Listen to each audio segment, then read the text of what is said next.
नमस्कार मित्रांनो, ठरलं तर मग या सिरियलमध्ये काय घडले आपण ते बघणार आहोत. डायनिंग टेबलवर सर्वजण बसलेले असतात. अस्मिता नाश्ता करत नसते. सर्वजण फोर्स करत असतात की तू जर नाश्ता केला नाही तर आम्ही कोणीच नाश्ता करणार नाही. त्या पद्धतीने सर्वजण बोलतात देखील. शेवटी नाईलाजाने अस्मिता थोडासा नाश्ता करते. तिचं खरं मन लागत नसतं, पण कसं तर ते मॅनेज करून एखादा घास खाते.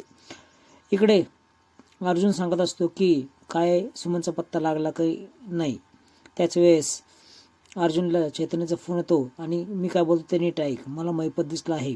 त्यावेळेस तो पटकन उठतो आणि सर्वांना सांगतो की मैपतला चैतन्याने बघितलं आहे. त्यावेळेस सगळ्यांनाच आश्चर्य वाटतं आणि हे ऐकून ती इमिजिएटली तिथं प्रिया बसली असते. ती लगेच नागराजला फोन करायला निघते.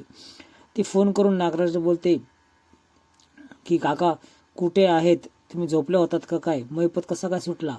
आत्ताच चैतन्याचा कॉल आला होता. मैपत त्यांना रोडवर दिसला आहे. त्यावेळेस नागराज देखील घाबरला. दोघेही खूप घाबरतात, कारण तो जर पकडला तर दोघेही एक्सपोज होणार असतात. आता चैतन्य जो असतो तो अर्जुनला बोलून घेतो आणि नागराज त्याला रघुला कॉल लावतो. त्याच वेळेस मैपत तिकडून बोलतो आणि बोलतो, ए नाग्या, तुम्हाला काय बोलला होतास, तुझ्याकडे मी बघणारच आहेत आता. त्यावेळेस ते रघुला तो बोलतो आणि म्हणतो की तुझ्याकडची गन असली ती मला दे आणि मोबाईल मला दे. तुमची मेंदू का डोक्यात नाही आहे, गुडघ्यात आहे वाटतं. त्या पद्धतीने तो गाडी बघायला निघून जातो.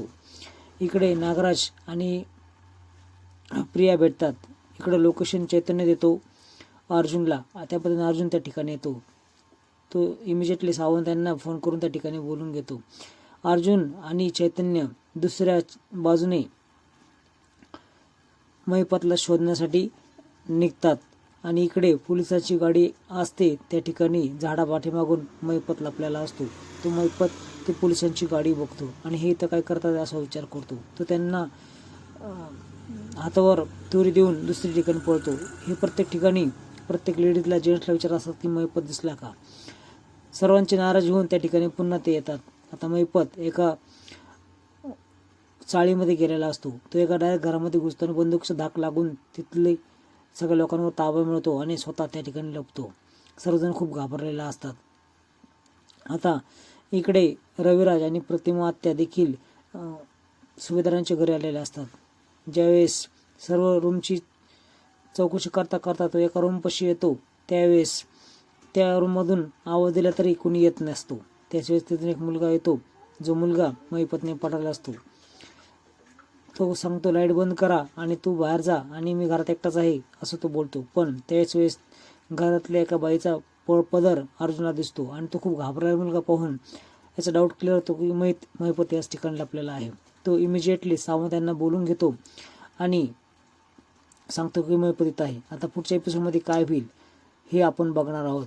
अर्जुनला पकडण्यासाठी मैपतला पकडण्यासाठी अर्जुन खूप प्रयत्न करत असतो आणि त्याला वार देखील लागतो. दुखापत होते. तसं मैपत पकडला जातो आणि अर्जुन